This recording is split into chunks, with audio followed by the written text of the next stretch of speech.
کہ اے مسلمان تیری شان عبادت یہ ہونی چاہیے کہ وَاعْبُدْ رَبَّكَ، کہ تو اپنے رب کی عبادت کرتا رہے یا کر حتیٰ یأتیک الیقین، یہاں تک کہ تجھے موت آ جائے۔ یقین کا معنی موت ہے یہاں، مرتے دم تک رب کی عبادت کر۔ اب مسئلہ یہ ہے کہ جیسی بھی عبادت ہے لیکن آپ بھی کرتے ہیں، میں بھی کرتا ہوں، ہمارے سارے مسلمان بھائی بہنیں بیٹیاں بزرگ مائیں سب کرتے ہیں،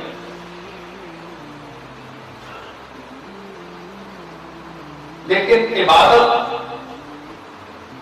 کے لیے ضروری ہے کہ انسان جب عبادت کرے تو یہ سمجھے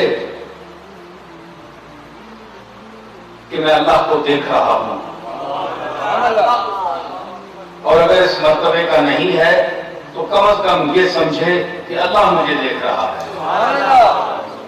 عبادت کا یہ مقام ہے، صرف زمین پر سر رکھ دینے کا نام عبادت نہیں ہے، یا رکوع و سجود بجا لانے کا عبادت نام نہیں ہے۔ نیت کا خالص ہونا، بے ریائی کا جذبہ اور بہت سے تطہیر کے جو سامان ہیں وہ جب تک شامل عبادت نہ ہو تو عبادت نہیں ہوتی۔ زندگی میں ہمیں جتنی اور جیسی بھی عبادت میسر آتی ہے اس میں گناہ بھی ہوتے رہتے ہیں، ہم گناہ گار لوگ ہیں، گناہ بھی ہم سے ہوتے ہیں، اور یہ پتہ نہیں کہ مرتے وقت ہم کس حالت میں مرتے ہیں، کہ کوئی عبادت کا لمحہ ہمیں نصیب ہوتا ہے کہ نہیں، غفلت میں مرتے ہیں، بے توجہی میں، دنیا کی لالچ میں کھوئے ہوئے ہیں، کسی مسئلہ میں الجھے ہوئے ہیں تو ہمیں موت آ گئی تو وہ عبادت نہیں ہے، ہماری موت عبادت پر نہیں ہوئی۔ یہ ضروری نہیں ہے کہ یہاں آپ کی اللہ یہ فرما رہا ہے کہ تو نماز پڑھتا رہے، عبادت کرتا رہے، اب عبادت کے اوقات مقرر ہیں۔ اب ایک شخص کی موت آتی ہے، وہ ایسے وقت میں آتی ہے کہ وہ عبادت کا وقت نہیں ہے، تو اس پر اس آیت کا اعتراض کیسے ہوگا؟ تو یہ صرف اٹھنے بیٹھنے کا نام نہیں ہے عبادت، یہ مفہوم عبادت کچھ اور ہے۔ عبد کس کو کہتے ہیں؟ عبادت، عبد، عبودیت، عابد، معبود، اس مادے کو، مادہ اشتقاق کو دیکھنا پڑے گا کہ اصل اس لفظ کے معنی کیا ہیں لغت میں، پھر مفہوم متعین ہوگا۔ کیا عبد کس کو کہتے ہیں؟ لسان العرب اٹھائیں، سب سے بڑا لغت عربی کا قاموس اٹھائیں، منجد اٹھائیں۔ عبد کا معنی یہ ہے جو پیروں کے ناخنوں سے لے کر سر کی چوٹی کے بعد تک اپنے آقا کا ہو، اس کی ذاتی کوئی چیز نہ ہو،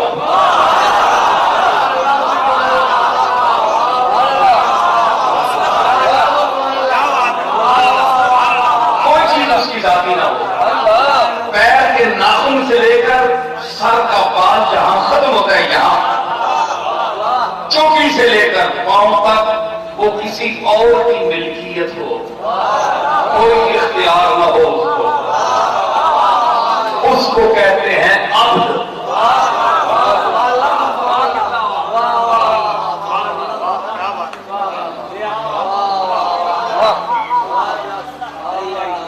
اب دیکھیں، آپ بھی عبد ہیں، میں بھی عبد ہوں، ساری مخلوق اللہ کی عبد ہے، بإیمانہ کہ ہر چیز کی ملکیت اسے حاصل ہے، غلبہ اسی کو حاصل ہے۔ وہی مالک ہے ہر چیز کا.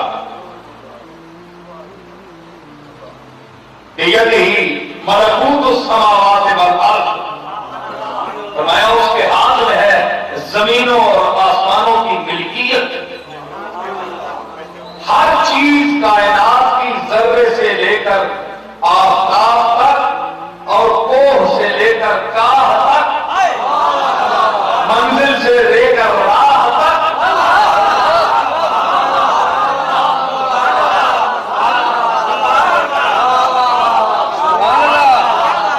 میں نے کیا کہا؟ کوہ سے کاہ تک، منزل سے راہ تک، ذلت سے جاہ تک،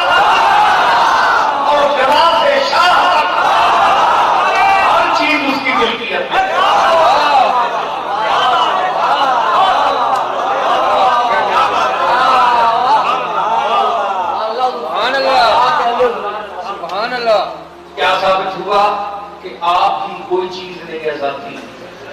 یہ جو آپ کا جسم ہے، آپ کے ہاتھ پاؤں ہیں، ایک ایک رواں جو ہے نہ آپ کا، یہ آپ کی چیز ہے ذاتی. یہ جو میری چیز ہے یہ میری نہیں ہے. آپ اور میں اور یہ پوری کائنات ملک ہے، عبد ہے اس معبود حقیقی، اور اسی کا آرڈر چل رہا ہے پوری کائنات. اب ذرا میں سامعین کو ذرا آگے لے چلوں ایک اور منزل کی طرف. ماشاءاللہ کچھ خان کے سامعین بڑے باشعور نظر آ رہے ہیں. کل بھی ایک جگہ میں لال کرتی میں مجھے بولنا پڑا، میں 5-7 منٹ کے لیے گیا تھا، مگر مجمع بڑا باغاؤ تھا، میں 1.5 گھنٹہ بولا.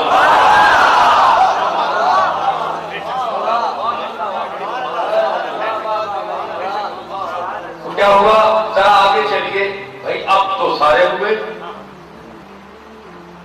سبحان الذی اسریٰ بعبدہ، اللہ نے تو کملی والے کو بھی عبد کہا، تو پھر عبدیت کا اطلاق ان پر بھی ہوا. ان میں پھر ہم میں کیا فرق ہوا؟ لمحہ فکریہ ہے کہ سر کے بالوں سے لے کر ناخن پا تک کسی اور کی ملک ہے، ذاتی اختیار ہی نہیں ہے. بیابل ہی اللہ نے اتنی بڑی سیر کرائی، پہلی مرتبہ بلایا اور منصب کے حوالے سے مخاطب نہیں کیا، اس رتبے کے حوالے سے مخاطب کیا جس میں اور لوگ بھی شامل ہیں، کروڑوں لاکھوں انسان. دیکھیں نا، آپ بیٹھے، آپ میں سے کوئی نبی نہیں ہے، کوئی نبی نہیں ہے، سب نبی کی امت ہی بیٹھے ہیں. لیکن عبد ہیں آپ، رسول بھی عبد ہیں، عبدیت میں شریک ہیں آپ ان کے ساتھ، رسالت اور نبوت میں شریک نہیں ہیں. تو اگر آپ کی اور ان کی عبدیت ایک ہوئی تو پھر آپ جیسے ہو گے، اور یہی جھگڑا ہے. بولیے،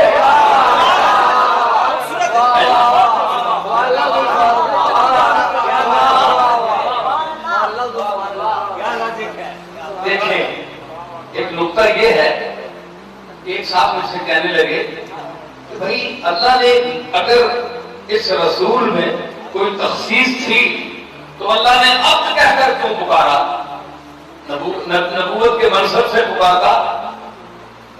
میں نے کہا بھائی ایک مثال دیتا ہوں تمہیں میں، وہ مثال صحیح طور پر انہی لفظوں میں آپ پر منطبق نہیں ہوتی، لیکن سمجھانے کے لیے میں دے رہا ہوں، آپ سمجھے، سوچیں.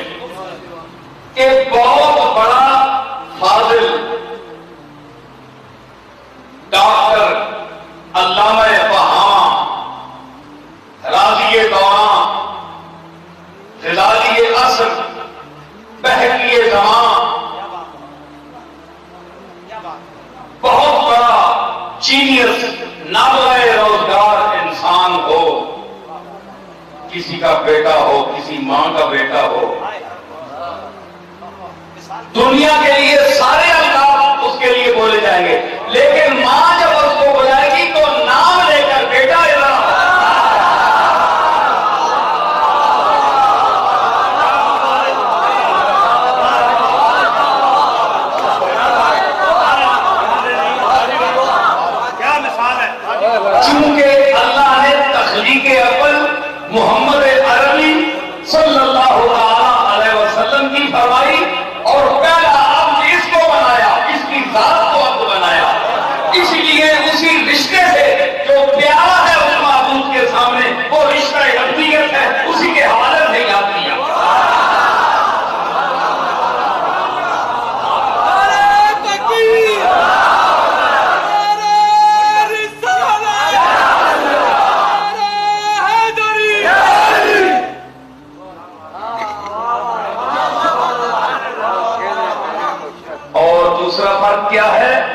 کہ آپ سب سر سے لے کر ناخن پا تک اس کے اختیار میں ہیں، عبد ہیں آپ، میں سب.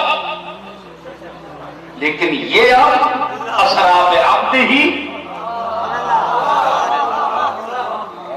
سر سے لے کر اس کے اختیار میں ہے، لیکن اس سر سے لے کر پیر تک اس کے اختیارات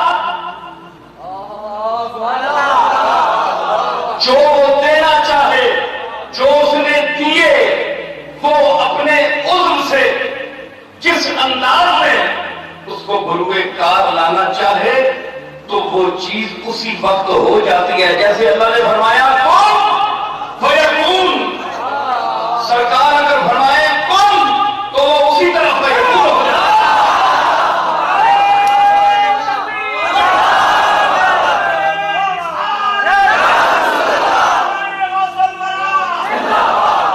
آپ کہیں مزید سمجھائیے نصیر صاحب، سمجھ نہیں آئی؟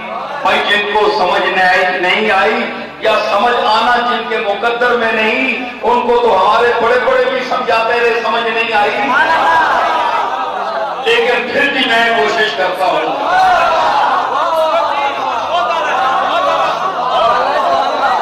شاید سمجھ آ جائے. بھائی آپ نے نصیر صاحب یہ کہا کہ سر سے لے کر پاؤں تک کملی والے کے تمام اعضاء جو ہیں اگرچہ اللہ کے اختیار میں ہیں، دائرہ عبدیت میں ہیں، لیکن ان اعضاء ہر عضو کو اللہ نے ایک نہ ایک اختیار سے نوازا ہے کہ کملی والے کی مرضی ہے جو اختیار کرے، جس اختیار کو کس طرح استعمال کرے. کوئی مثال دو.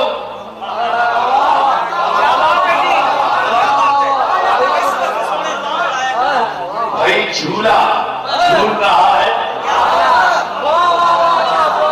چاند آسمان پہ ہے، بچہ اشارہ یہاں کرتا ہے، آسمان پہ چاند رقص کر رہا ہے.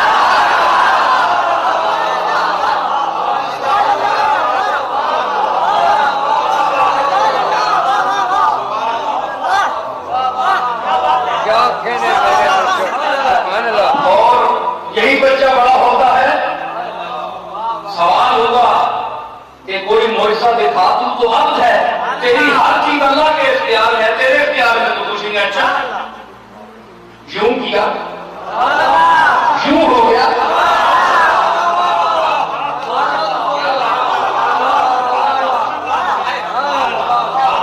انگلی کا اختیار دیکھا،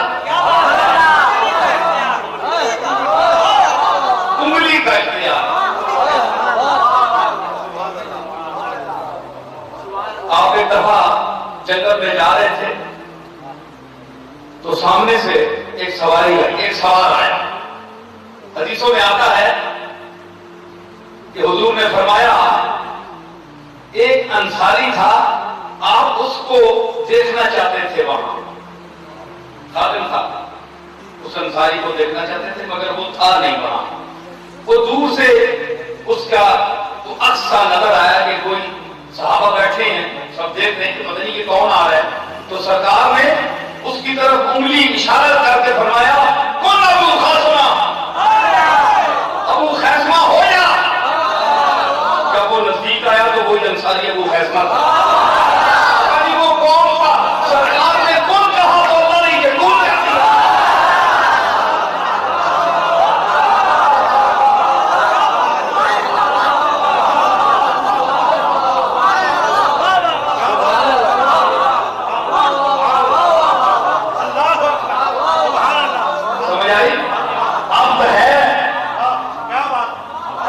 اقبال نے کہا تھا کہ عبد دیگر عبد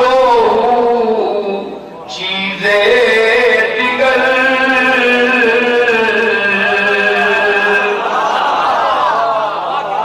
عبد دیگر، اب جو ہے عام عبد ہم بیٹھے ہیں لولو ہم اور ہیں، لیکن عبد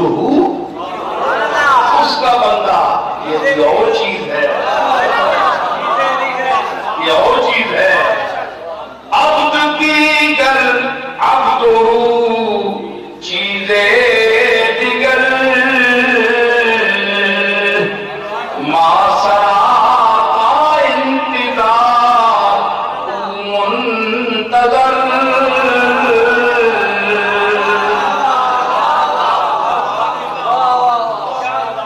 ایک شعر میں فلسفہ بیان کر دیا فرق کا۔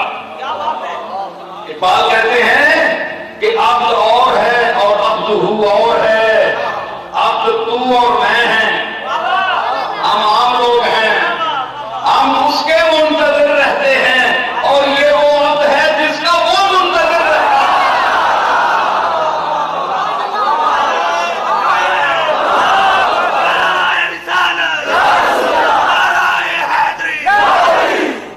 فرق ہوا؟ ذرا آگے چلیے۔ عبادت آئی، عبد جب اور ہوا منزل کا تو عبادت بھی اور ہو گئی، تو ثابت ہوا۔ ذرا آپ میرے ساتھ چلتے جائیں گے تو جلدی ختم ہوگا مسئلہ۔ تو کیا ہوا کہ وَعْبُدْ رَبَّكَ حَتَّىٰ يَأْتِيَكَ الْيَقِينُ، موت تک اس کی عبادت کر۔ میں دو شخصیتیں پیش کرتا ہوں، کسی رمضان کے حوالے سے، ایک کی ولادت ہوئی، ایک کی شہادت ہوئی۔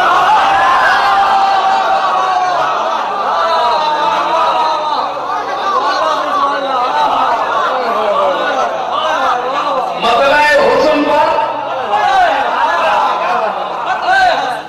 بام فاطمہ الزہرا سے مطلع حسن پر ماہ حسن طلوع ہوا۔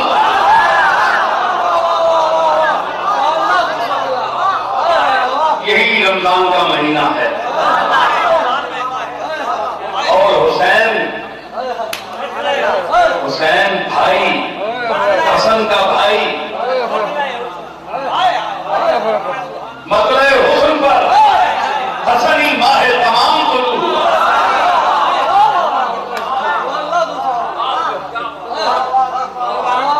اور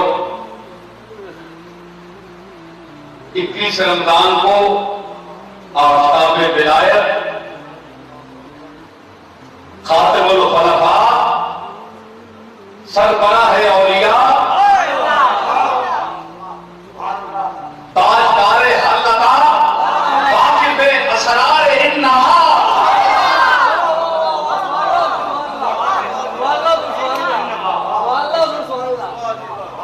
زوج فاطمہ الزہرا والد حسن مجتبی برادر محمد مصطفیٰ شیر خدا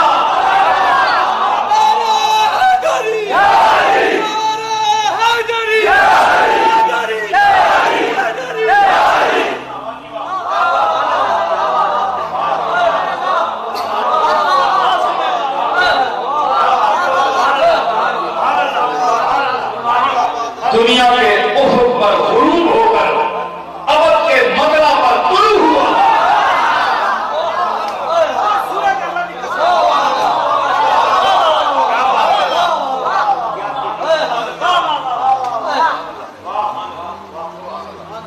مسجد میں جا رہے تھے نماز کے لیے، پتہ ہے نا آپ کو، صبح کی نماز کے لیے فرماتے جا رہے تھے حی علی الصلاۃ، آؤ نماز کے لیے، آؤ نماز کے لیے، دعوت خیر دیے جا رہے تھے، سراپا خیر تھے، خیر البشر کے گھر سے رشتہ تھا،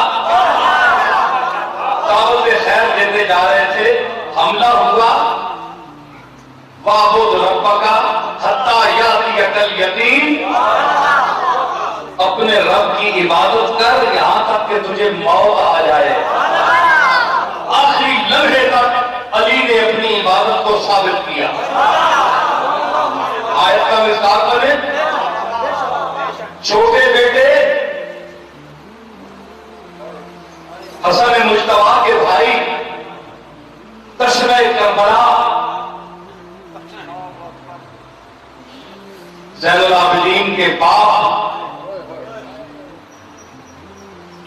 اور سید الصابرین سجدے میں گئے۔ جو لوگ کہتے ہیں کہ اقتدار کے لیے گئے تھے، دنیا کے لیے گئے تھے، کچھ بدبختوں نے لکھا کہ ذہن جنونی تھا۔ دشمن بھی ہے نا، صرف میرے آپ کے دشمن نہیں، حسین کے بھی بڑے دشمن ہیں۔ حسین کی شان بڑی ہے، اور جتنی جس کی شان بڑی ہے اتنے بڑے دشمن ہوتے ہیں۔ شان بڑی ہونے کی دلیل یہ ہے کہ دشمن زیادہ ہوتے ہیں، حاسد زیادہ ہوتے ہیں۔ سجدے میں گئے، سجدے میں سر رکھا، وَاعْبُدْ رَبَّكَ حَتَّىٰ يَأْتِيَكَ الْيَقِينُ۔ حسین نے سر رکھا، ایک سجدہ دیا، گلا کاٹا گیا، دوسرا سجدے کی آرزو تھی کہ اللہ نے اس کو نیزے پر بلند کروایا کہ جو میری اس آیت کے مفاہیم کے مصداق ہوتے ہیں ان کا ایک سجدہ ہی کافی ہوتا ہے۔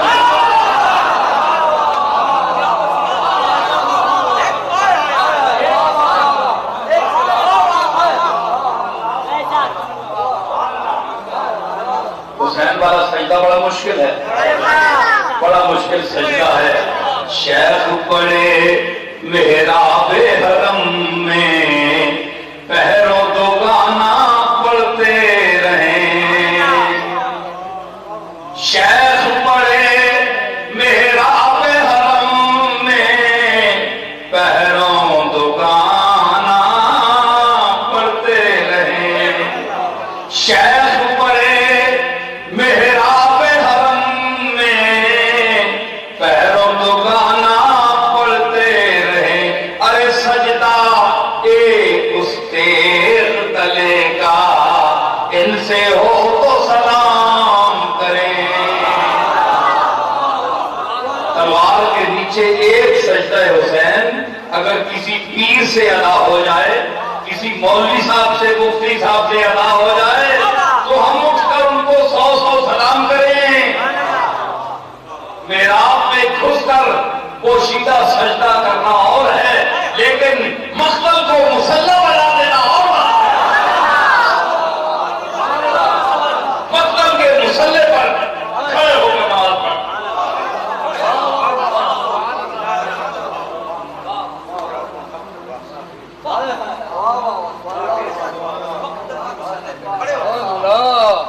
اللہ اللہ تیرا سجدہ اے شبیہ مصطفیٰ، اللہ تیرا سجدہ اے شبیہ مصطفیٰ، جیسے خود ذات پیغمبر ہو بہو سجدے میں ہے۔ حسین سجدے میں جاتے تو گوشت پر بکھری ہوئی زلفیں چون لگتی کہ کملی والا محمد مصطفیٰ صاحب سے کوئی سجود ہوتا ہے۔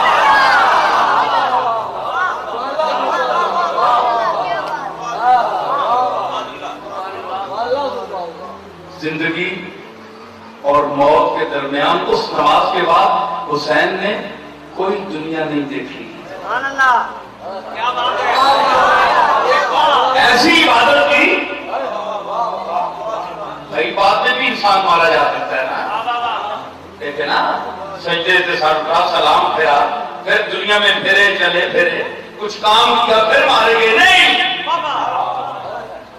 اللہ نے کچھ کرنا ہی نہیں دیا، فرمایا اسی ادا سے آنا تیرا پسند ہے۔ وَاعْبُدْ رَبَّكَ حَتَّىٰ يَأْتِيَكَ الْيَقِينُ۔